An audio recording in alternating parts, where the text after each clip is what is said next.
Hello everyone, my name is Coding Jose and welcome to the channel. Today I'm sharing my personal journey as I'm playing Pokémon Yellow in 2024. But before we dive into the gameplay, let me tell you a little bit about myself and why Pokémon Generation 1 means so much to me.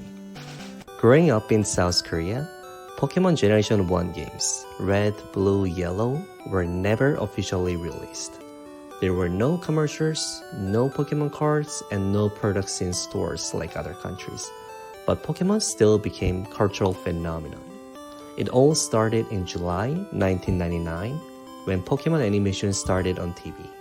All the kids in the country loved it so much. Do you know what's interesting? Pokemon cards were never famous in Korea. Honestly, I have never even seen them in the past. I saw kids playing Yu-Gi-Oh cards, even Digimon cards, but no Pokemon cards. Then, can you guess what was famous in Korea back then? It was Pokemon bread. Each bread came with a collectible sticker, and completing sticker book, just like Pokédex, in order was the trend, and I feel like everyone was part of it. Since so many people are missing the Pokemon bread, Korea started selling Korean bread again just about 2 years ago. And when I visited Korea recently, earlier this year, I couldn't resist joining the craze myself. I ate Pokemon bread for breakfast and lunch every day. I even gifted the bread to the others while keeping the stickers for myself. These two are my favorite findings during Korean trip. As Pokemon grew in popularity, more and more of my friends start playing Pokemon games. Since we didn't have official release, they used computer emulators to play game. And I was one of the few lucky kids who had a Game Boy, thanks to my dad. And I spent hours playing Pokemon Blue. I probably acted like I knew more than I actually did because most of us couldn't read English and none of us really knew what's happening back then. The rumors were spreading like wildfire. I remember my neighborhood, 2 years older than me, were trying to catch Dratini on specific staircase in Mountain Moon. Of course, there was no Dratini if I think back now, but he spent many weeks just moving between these two stairs before he gives up. And of course, there's this Mew under the truck. Somehow the rumor reached even us in Korea, where games were not officially released, not much internet, but somehow yes. One of my friends said he actually caught Mew when he was playing on emulator, and he explained how it works. We have to get to the ship, we need to use the surf, there's a truck, if you push, there's a Mew under that. I checked it myself, that I realized that I cannot get to the ship again because it's already gone. And what he told me at the time was that there's this NPC who says that the ship comes once in every year. Since I couldn't read English, I checked with my dad if the NPC's dialogue is really saying that the ship's returning every year. And when my dad read it, said, yeah, it looks like ships comes once a year. And since it's my friend and my dad saying same thing, I trusted it. I spread the rumors even myself. And one of my friends trusted me, and he sent the ship away on his birthday, so he doesn't forget about the date. I feel kind of bad, but while I loved playing Pokemon Blue and Red on my Game Boy, the Pokemon Yellow my friends were playing on emulator always felt so different. It's more like magical. For starting Pokemon, Pikachu's not just another starting Pokemon. Pikachu follows you, Pikachu reacts to your actions, and it has its own personality. And then as a kid watching my friends playing Pikachu, it just makes me feel so jealous. Pikachu was their partner, which I didn't have. Pokemon Yellow also let you have all 3 starting Pokemon. Seeing my friend's screen with Pikachu and all 3 starting Pokemon together is like watching animations come to life. And then there's also this Team Rocket trio. Team Rocket from the show appears in the game was such a cool. It may feel like Yellow's just more than a game. It felt like extension of the animations. and you become the Ash. Yellow did not just enhance the experience of Pokemon Red and Blue. It made the dream come true to kids who were hooked into the animations. Pokemon Red and Blue could not do that. This playthrough of the Pokemon Yellow was just beginning of the series I'm starting on this channel. I want to play every mainline Pokemon generation, from Gen 1 to the all the way to the latest game, with favorite Pokemon from each generation. This serves multiple meanings to me. First, it sounds like I'm the person who like Pokemon, but it's only partially true. I only played Generation 1 and 2, Pokemon X, and Pokemons from Switch, Gen 8 and 9. I didn't play any other generations I didn't mention, so I don't know much about them. Second, only Pokemons I really knew well were from Generation 1 and 2. And by this series, I will be able to get to know all the Pokemons from all generations. This opens up possibility of my favorite Pokemon's change. And here are some rules which will define my channel and future videos to make it more meaningful to me. And I'll tell you the reasons of each of them. Rule number 1. Play with only new Pokemons from the generation. This is because I want to give all the new generation Pokemons same opportunities to become my favorite Pokemon from the generation. Rule number 2. Top 6 favorite Pokemon from each generations will be registered into the Hall of Fame. This will help me try various Pokemons and think about who deserves a spot on my final entry. I will not care about which Pokemon is better or worse, and my top 6 favorite Pokemon will be registered. Rule number 3. Forget about optimization. If I get stuck on something, that's fine, it's part of journey. These days, since I have too many games to play on my backlog, I just look up online whenever I get stuck because I have many games to beat as soon as possible. Rule number 4. No cheating. It's not because I hate cheating or anything like that. It's just that as soon as I cheat on something, I lose my interest. For example, there were times when I cheated because it would take me 10 hours just to get a single item. And once I cheated, I feel like I wasted some time on other grinding stuff that I did, even though I had fun while I was grinding and finally get what I wanted. This rule is just for me to have fun and have some satisfaction in the end. Rule number 5. No emulations. I'm more of a gamer who likes to keep and play the physical copy of the game. It just makes me feel more interested. As preparation, I collected all the main series of the games, but I don't have any spin-offs, since I don't know what are the things I need and there are just too many of them. If I need something along the way, I try to get a physical copies one day, and I play them once the time comes.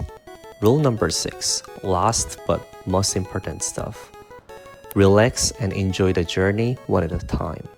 Don't rush anything, just have fun. It may sound like it's nothing, kind of obvious, but it's not. I'm definitely missing this right now. Since there are too many good games people are calling, I end up buying lots of games on Steam whenever they go on sale, and since the list is getting long, I just rush games to just beat them, put some check mark, and move on to the next. I feel like I'm not enjoying playing game as much as I did as when I was young. That was long, but let's now jump into the Pokemon Yellow adventure.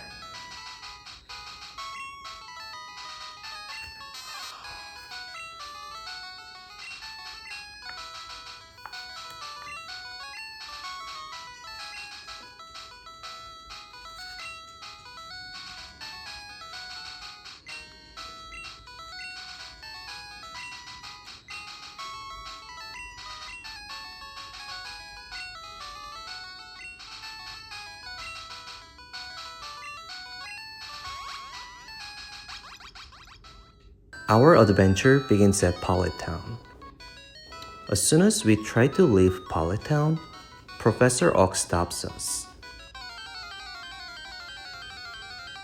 and catches Pikachu in front of us.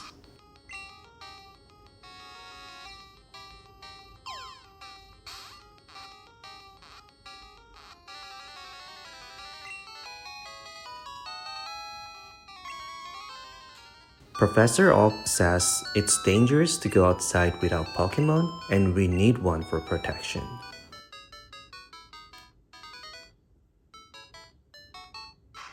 We head to his lab together and we meet our rival, Gary, for first time.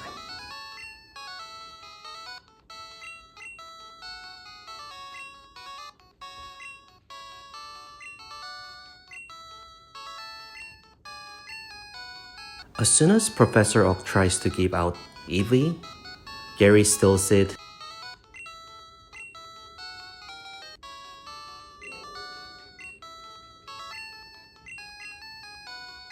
and we receive Pikachu instead. Welcome to the Team Pikachu. Pikachu is my first entry member.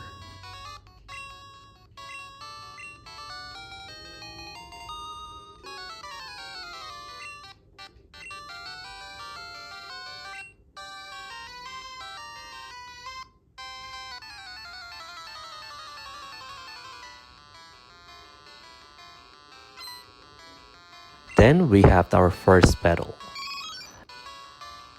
As a kid, I remember that I was just smashing A buttons and I won, but this time, his Eevee was so strong that he just destroys me. And the Pikachu's fainting sound is absolutely heartbreaking. It just sounds something crazy.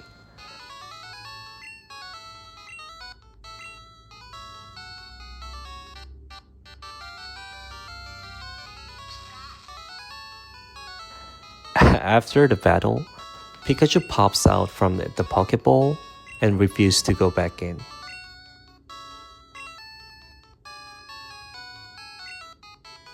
Professor Oak sees this and he suggests me to talk to Pikachu. And I just know that Pikachu hates me so much. If I saw this when I was young, I feel like I'd be very sad.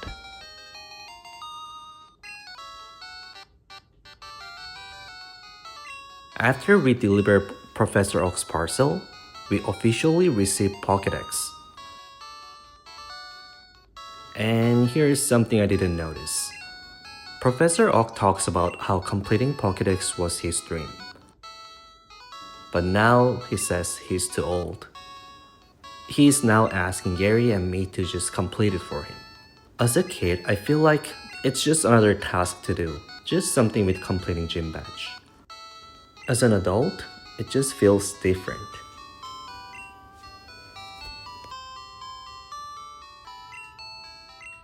With the Pokédex in my hand, the adventure finally begins. I catch few Pokémons along the way.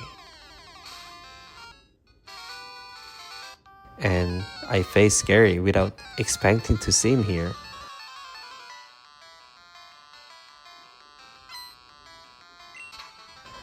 And I lost to this super monster Eevee again.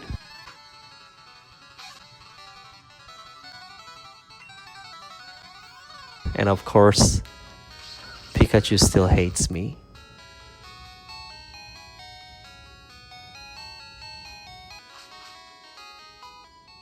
I make my way through the forest, fighting some bug catchers, fighting some Pokemons, and then we get to the next city.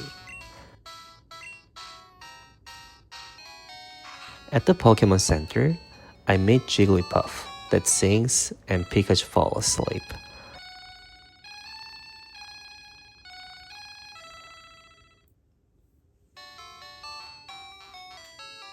Here's the fun stuff that I saw.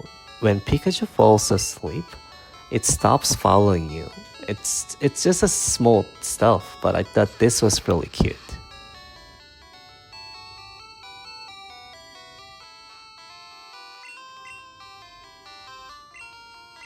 At Brock's gym, my Nidran takes care of him.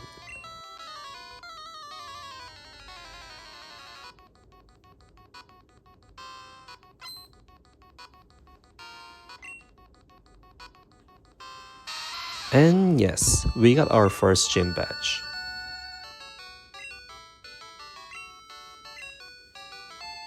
After getting first badge, we head to the Mountain Moon. On the way, we run into the multiple trainers, including this legend youngster who likes shorts because they're comfy and easy to wear, and another trainer who wants to fight because I'm not wearing shorts, and a woman who's claiming I touched her. The Jigglypuff sprite looked really cute because the one that I remember was more roundish and a little bit fat but pretty cute.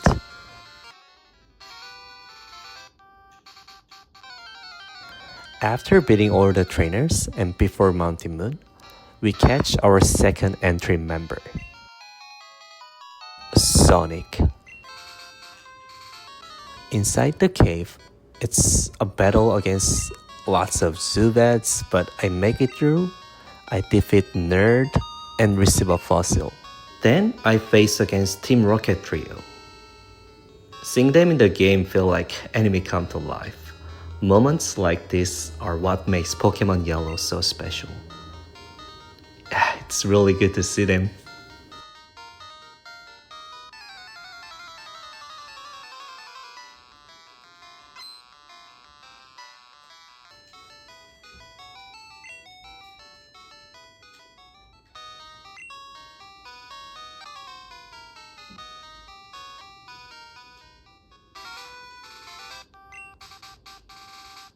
We now arrive at the next city, where our second gym is at. First thing first, I make Pikachu addicted to potion, so I can raise the friendship. We pretend like we're the best friends to receive Bulbasaur. It was super cute to see how Pikachu's reaction changes as more potion I gave to him. I guess this is how addiction starts.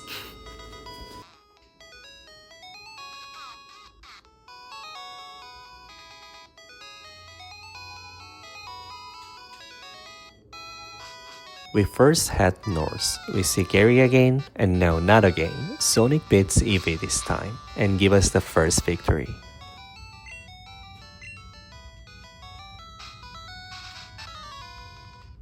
After beating all the trainers on Nugget Bridge, we meet a person who never had a Pokemon before, and we receive Charmander for free.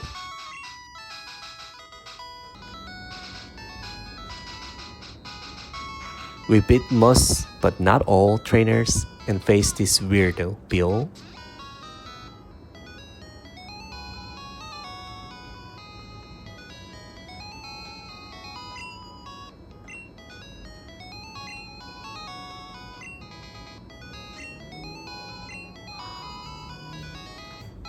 Then I had to fight Misty. I honestly thought Misty would be the easiest gym leader since I have Pikachu with me, but oh no, I was so wrong. Misty was very strong.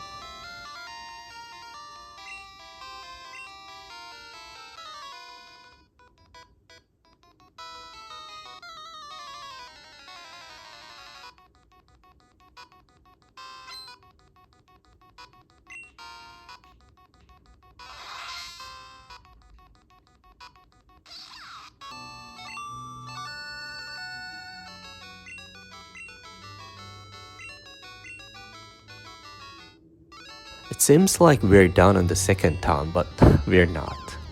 There's one thing I always wanted to do in this town: catching Mew. Growing up, I only learned about the Mew glitch years later, thanks to the internet, but I never got the chance to try it myself. Finally, after all these years, I'm doing it now.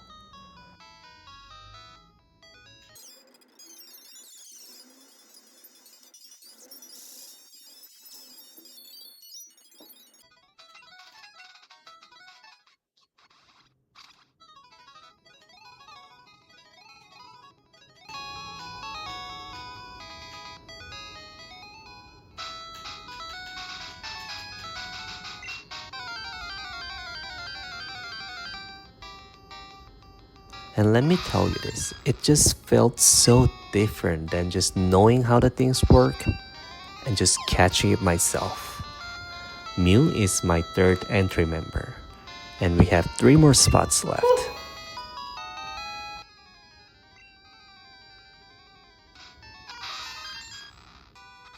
Next, I head to Vermilion City.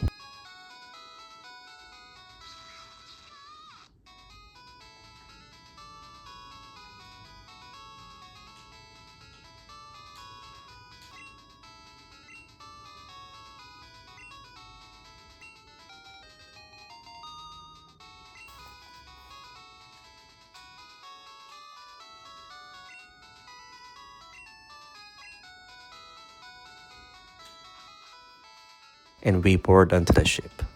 This ship is very famous because of the legendary truck rumor. I need to see the truck myself this time, but since I cannot swimming yet, I have a plan. We first beat the Gary.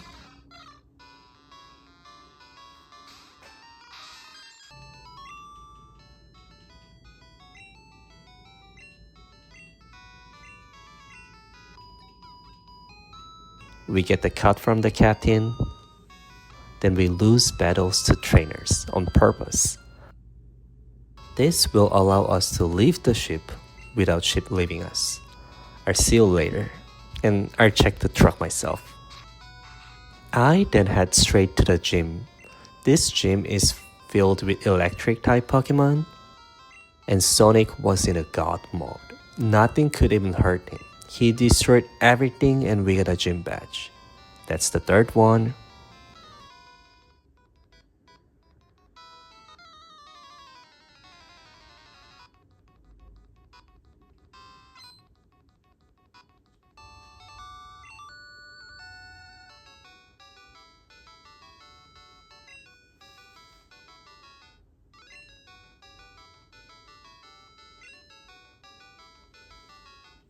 Getting the badge made us somewhat trusted trainer, so we received Squirtle for free.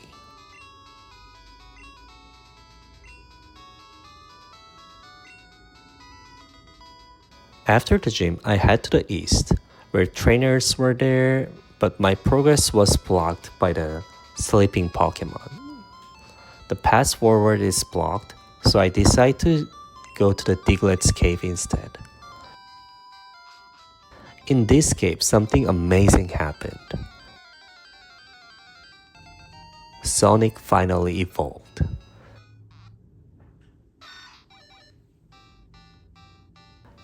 Seeing one of my favorite Pokemon from Gen 1 reaches its final form was really good to see here.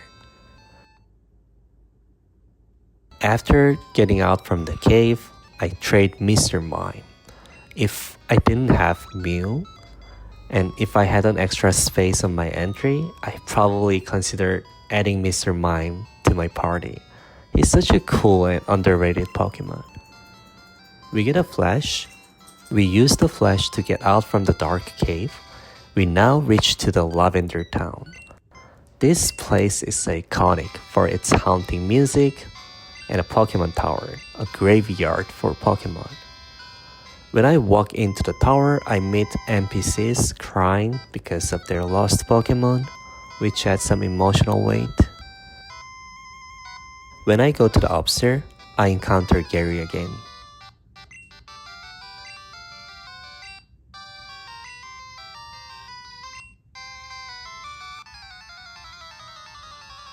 But this time, he only has 5 Pokemon, and his Raticate was missing. When I was a kid, I didn't think about it much, but now I just feel like the rumor that people are talking about is really true. I mean, otherwise, why did he just lose one Pokemon and then just show up here?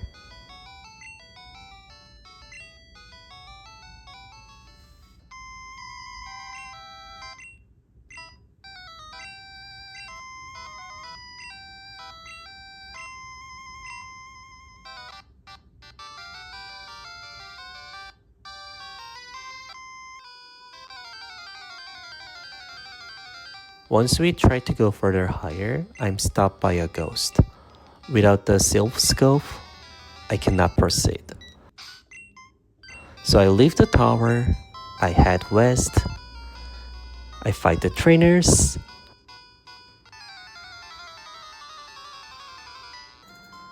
I finally arrived in Celadon City.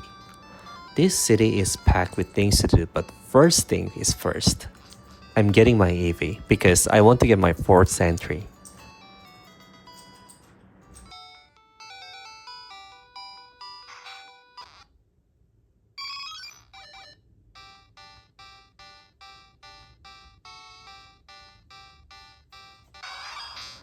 That's right. Flareon is my 4th member. And make sure to get the drinks, especially the soda pop, because the girl next to it we're gonna exchange with the TM48, which is a rock slide. This makes Sonic a god. All the Pokemon standing on the ground get destroyed by the dig, and all the Pokemons flying around get destroyed by rock slide. Perfect plan. We now head to the gym, and there's this old man standing outside saying that this gym is great because it's all women inside. And yeah, he was right. Gym was great.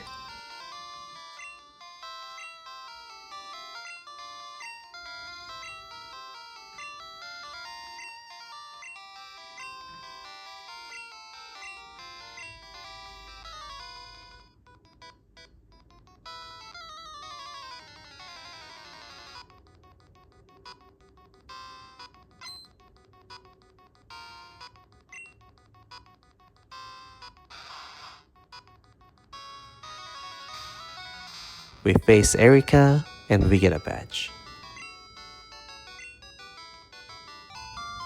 After Erika's gym, I head to the Rocket Game Casino, where Team Rocket's hideout is located.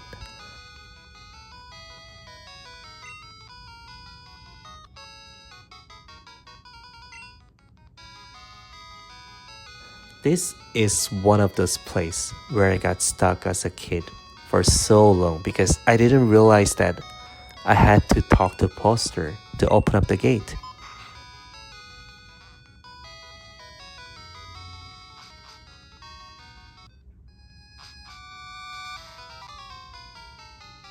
Inside, I battle Team Rocket trio once again.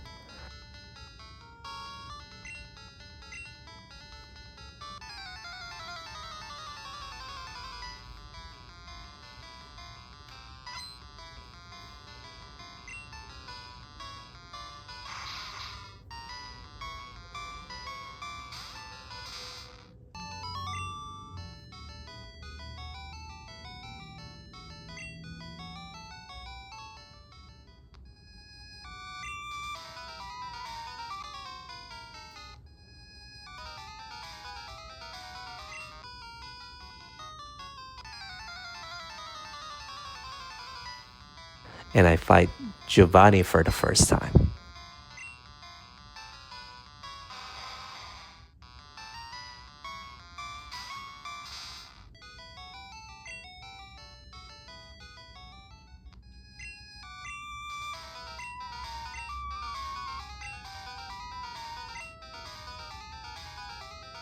After defeating Giovanni, I obtain Silph Scope, which allows me to see the ghost Pokemons.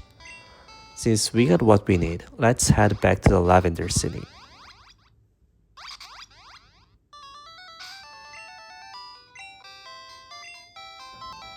This time, we will give drink to the guard. Now he will just let us go. This was another part that I got stuck for so long. Of course, how could I expect it?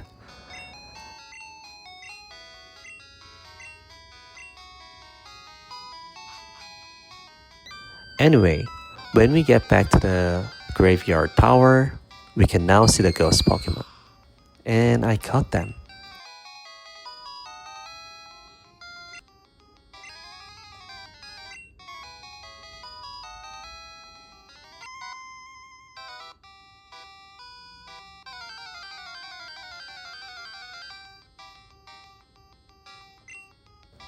And I can now finally identify the ghost Pokemon blocking the way. It's a spirit of Marowak. I tried to catch it, but it says I cannot capture it.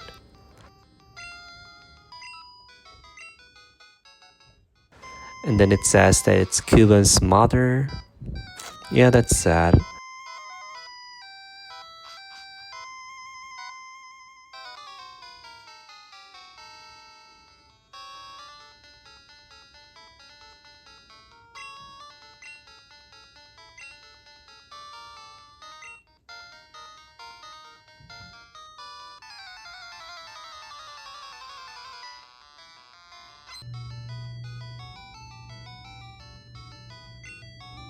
And after battling Team Rocket Trio at the top, I rescue Mr. Fuji,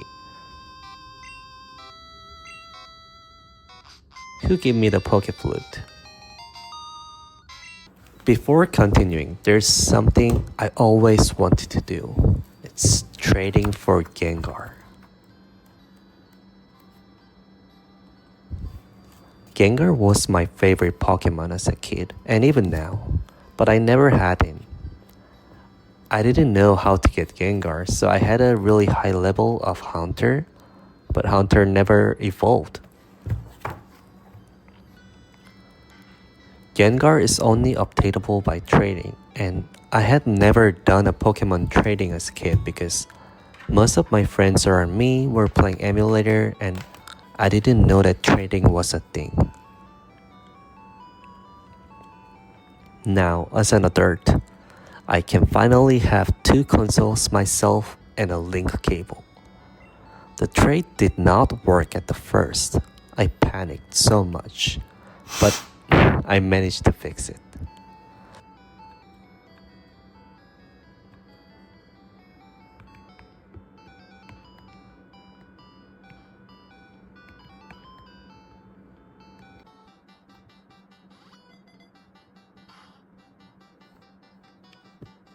Finally, my dream came true. I have Gengar on my team.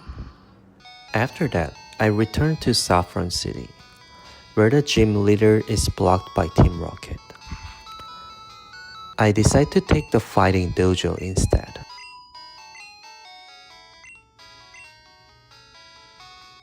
The prize for winning, it's a choice between hard-kicking monster and the hard-punching Pokemon. I picked hard-kicking Pokemon because he's cool.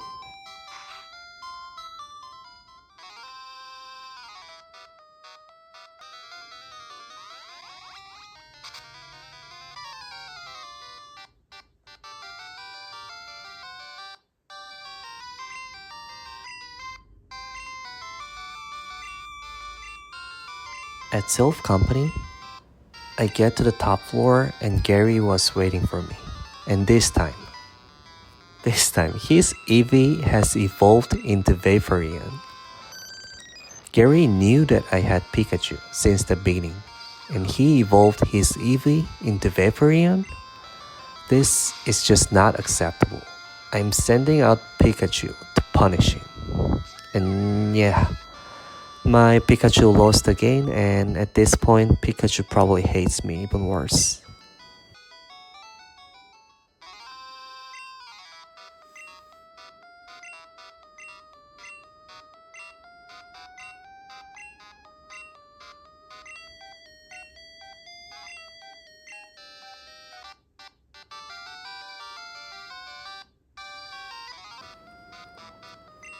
After defeating Gary, I receive a Lapras as a gift.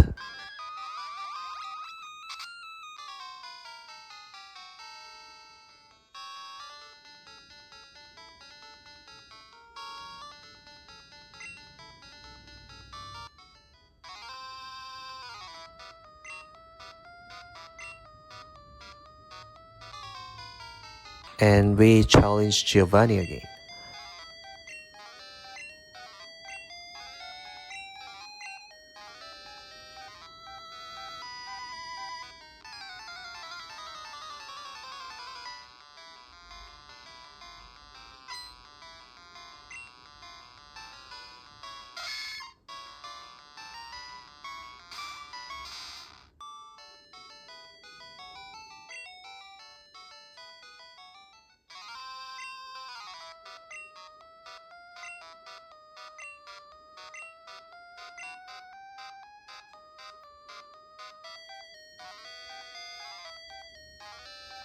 After defeating Giovanni, the Silph Company president rewards me with the Master Ball because he's so rich.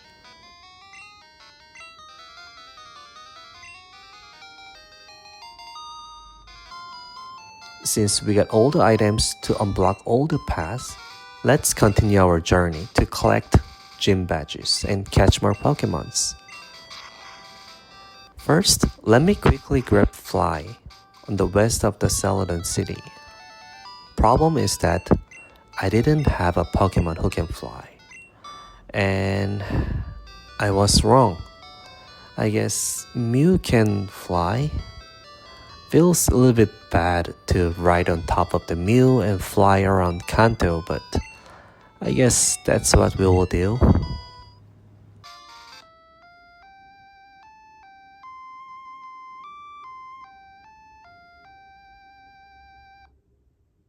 We now wake up the sleeping Pokemon, Snorlax.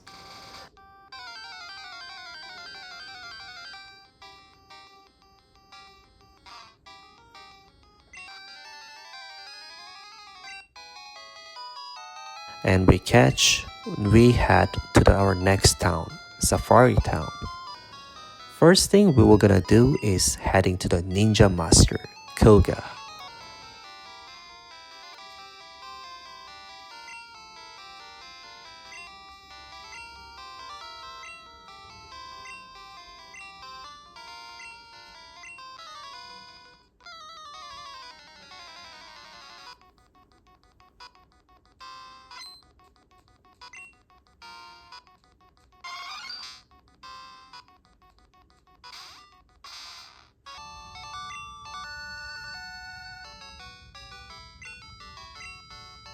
We get his badge.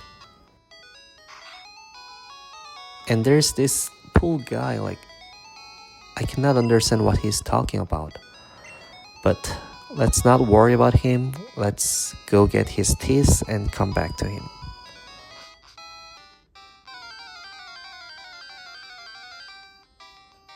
Oh, and whenever you go to Safari, make sure you have empty space on your box because otherwise this will happen.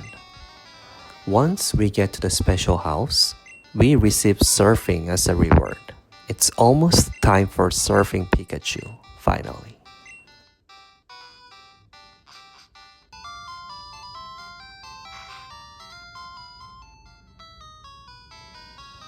We first give the golden teeth we got, and we received another HM, Strength.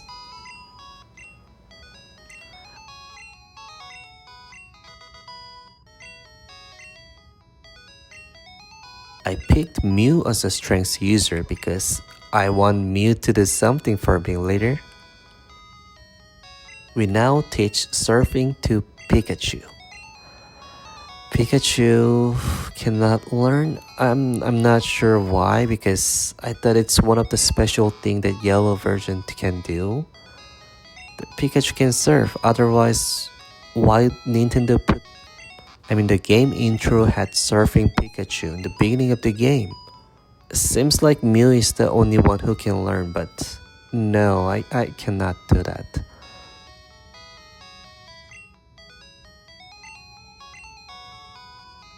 Mew already knows 2 HM move, and I cannot just make my dream Pokemon Mew as an HM slave. I just cannot. I was thinking last entry member as Polygon because he's special, and I thought Pikachu were gonna take care of the surf. So yeah, I tried Casino a little bit, but wow, yeah, I forgot that I'm really bad at gambling. I always used Gyarados as my party member in all the Pokemon games, so I never thought about this case. But don't worry, I have another favorite water Pokemon in Gen 1, who never had a chance to shine himself because of Gyarados.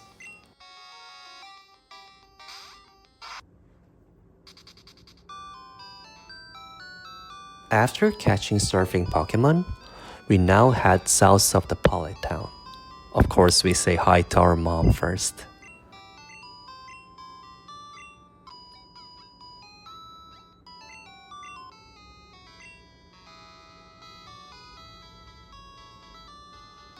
Since it's all water, it's time to level up Pikachu to beat Gary's Viridian next time. Once we get to the Cinnabar Island, I first go to the lab. We read about 3 legendary bird notes,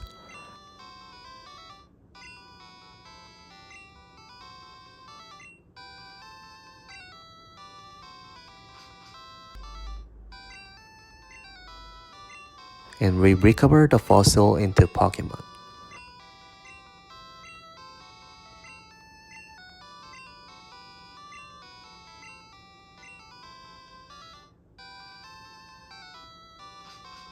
I forgot to steal one fossil from the Brooks town, so let me quickly steal it and come back.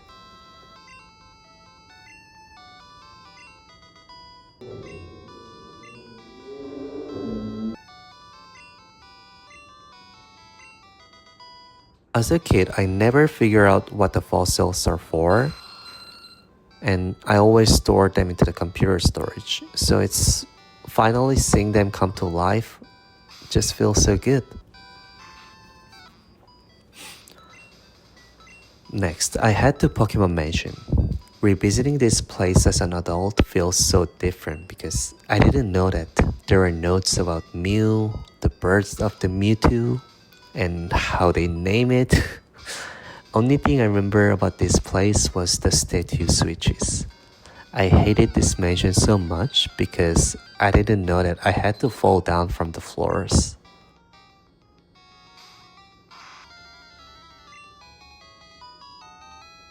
After we get up from the mansion, we now go to the fire gym leader.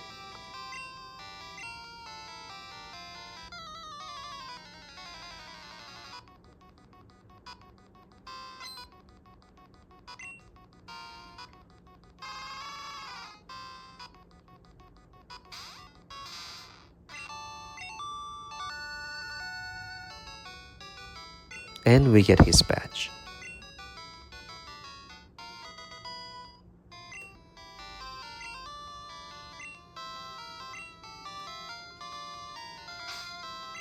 You might wonder why I visited this fire gym and I skipped one Saffron City's Sabrina Gym.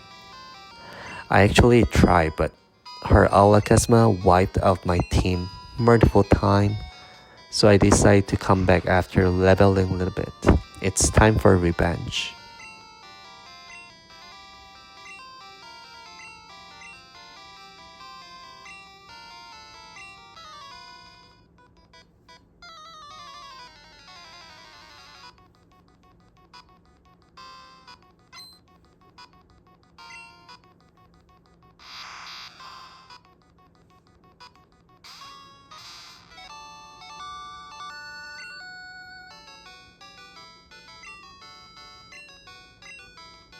Since now we have 7 badges and we have abilities to do anything we want. First is Articuno. I hated this cave so much because I had no idea where I was, what stones I need to push, and in what order. I did all this myself when I was a kid without memorizing exactly what I did.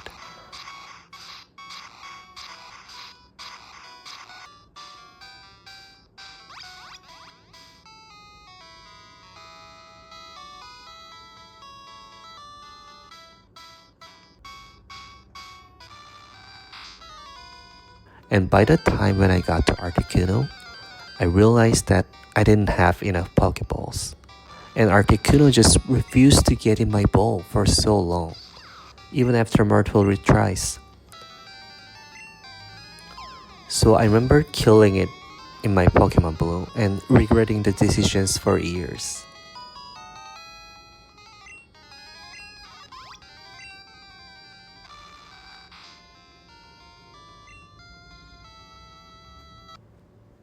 Next is Zapdos.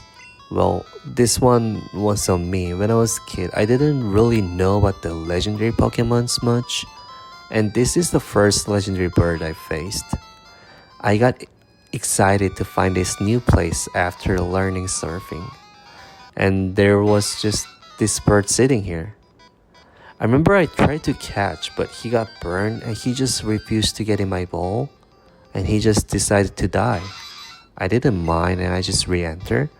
Noticed that he doesn't show up again, and there he goes.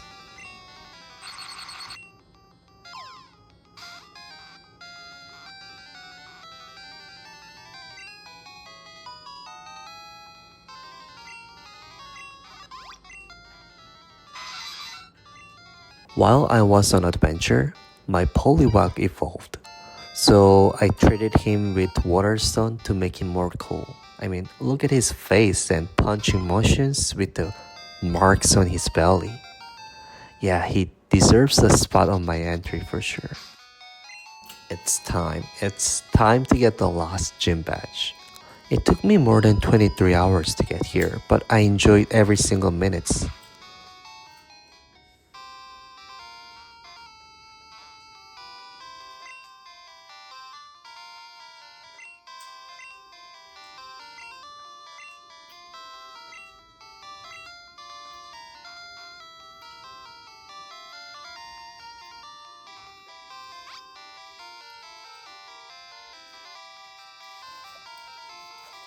Last gym leader is a Giovanni, who was trying to resurrect Team Rocket again.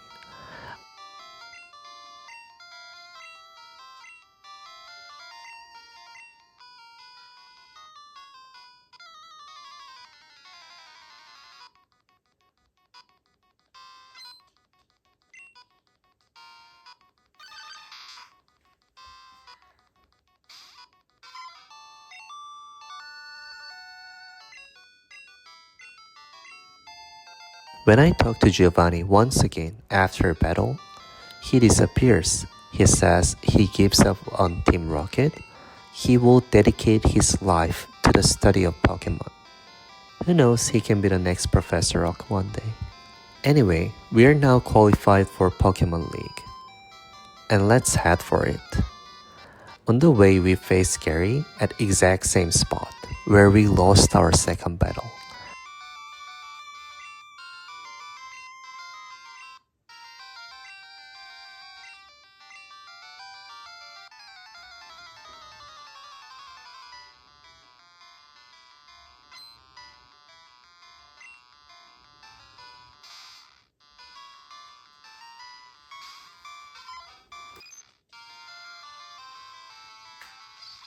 And this time was different.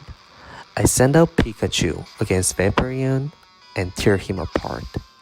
I really hope he regrets his choice of evolving into Vaporeon.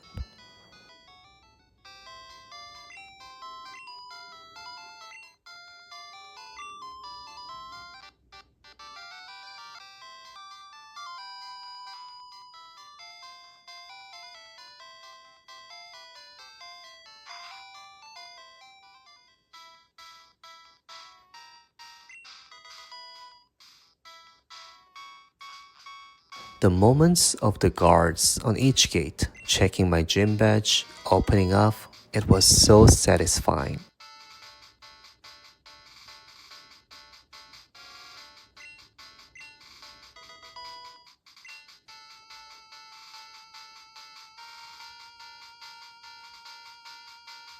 It makes me think about each gym leaders and the journeys around the time. It really makes me feel like only selected people can enter this place, with so much security checks.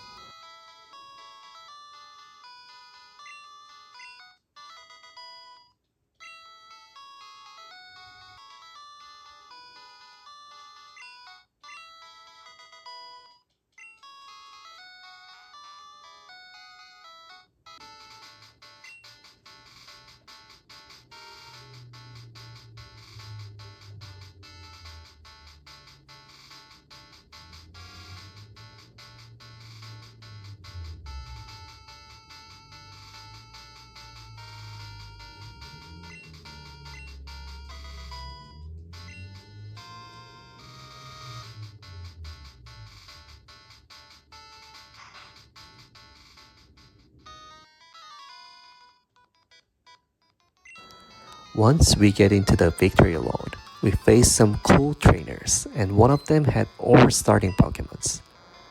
No wonder how he got into here.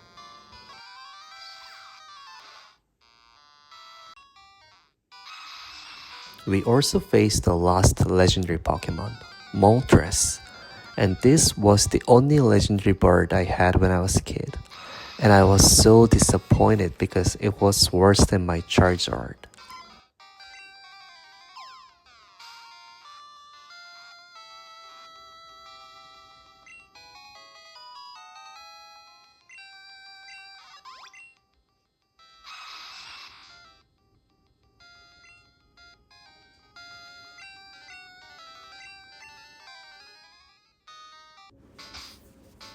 We are now standing at the gates of the Pokémon League.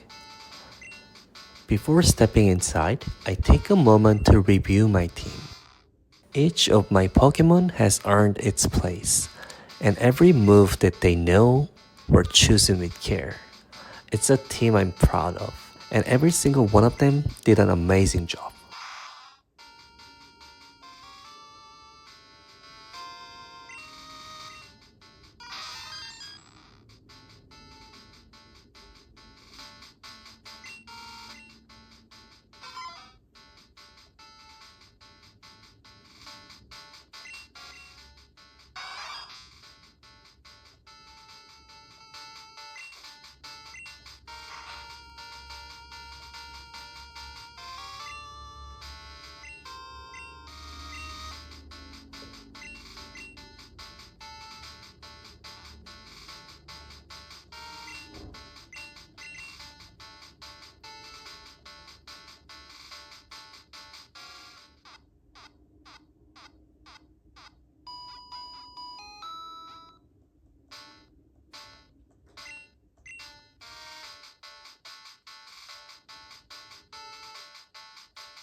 Elite 4 battles were pretty tough. I posted the full battles on a separate video because it was pretty long.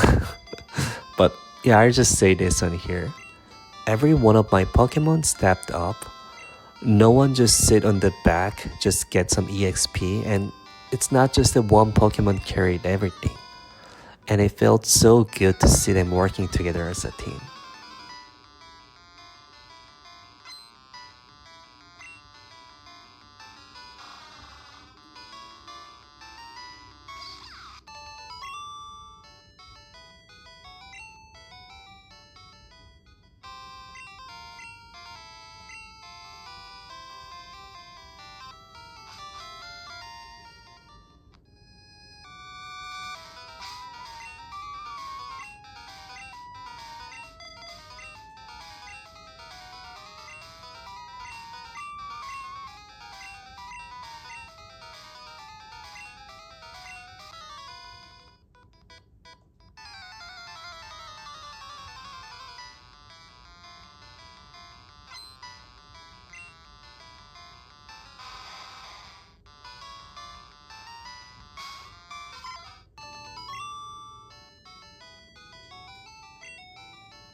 This grandma here, I didn't realize she had such strong opinions about Professor Oak. She calls him as a handsome and tough man from decades ago, but criticizing him for just pursuing his Pokédex dream, calling him wrong. I mean, it's his dream. She should have some respect to the others, and I'll teach her that now.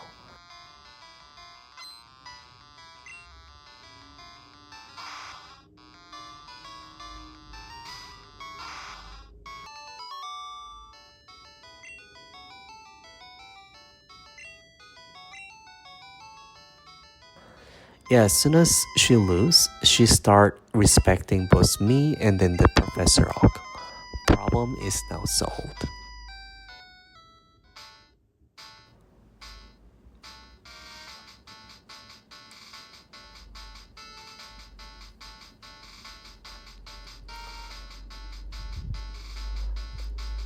Next is Lance, a trainer I remember for so long.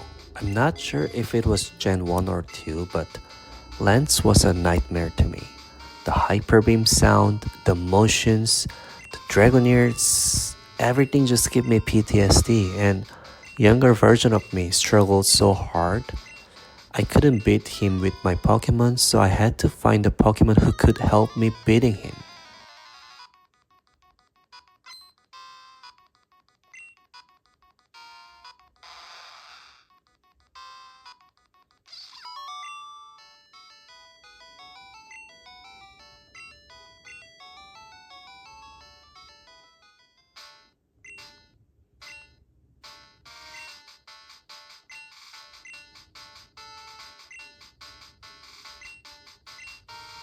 Well, we beat Lance here, and we hear that Gary already became Pokemon League Champion right before us.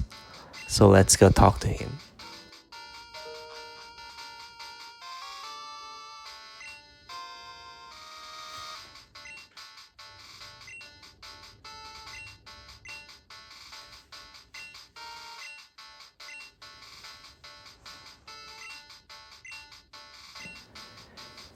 Gary claims that he assembled a team that would beat any Pokemon type, and he's the most powerful trainer in the world. And the special music begins.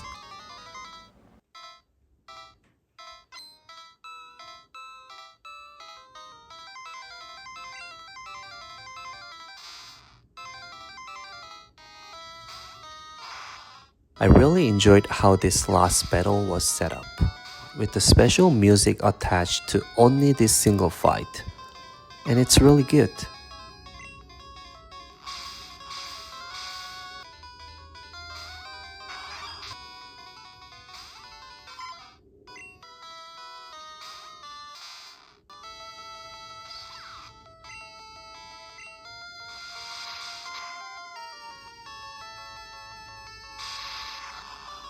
And you've just been through Elite Four battles.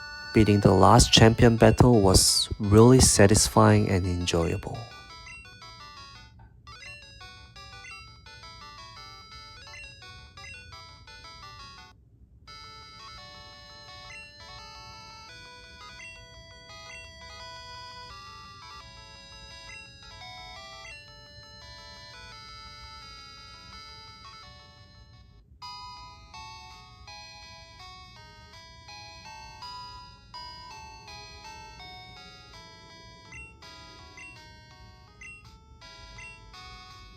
It was funny how Professor Oak walks in, says he's disappointed.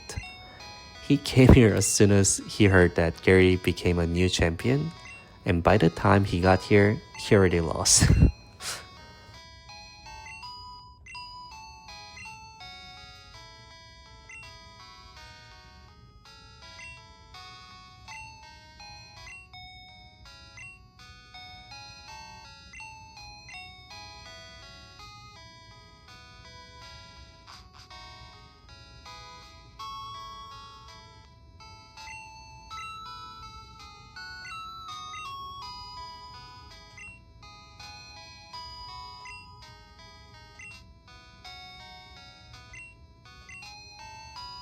Then, the moment I have been waiting for so long. We are now registering our Pokemons to Hall of Fame. By the rules that I set for myself, these 6 Pokemons represent my top favorite from Gen 1. Seeing their names and moves in the Hall of Fame is incredibly satisfying. This playthrough took me 29 hours. Do you remember my first video? 24 years ago, younger version of me only took 17 or 18 hours to beat the game. But I don't care. Every single minute was worth it so much. It wasn't just about completing the game. It was about rediscovering the magic of Pokemon Yellow and everything that it did.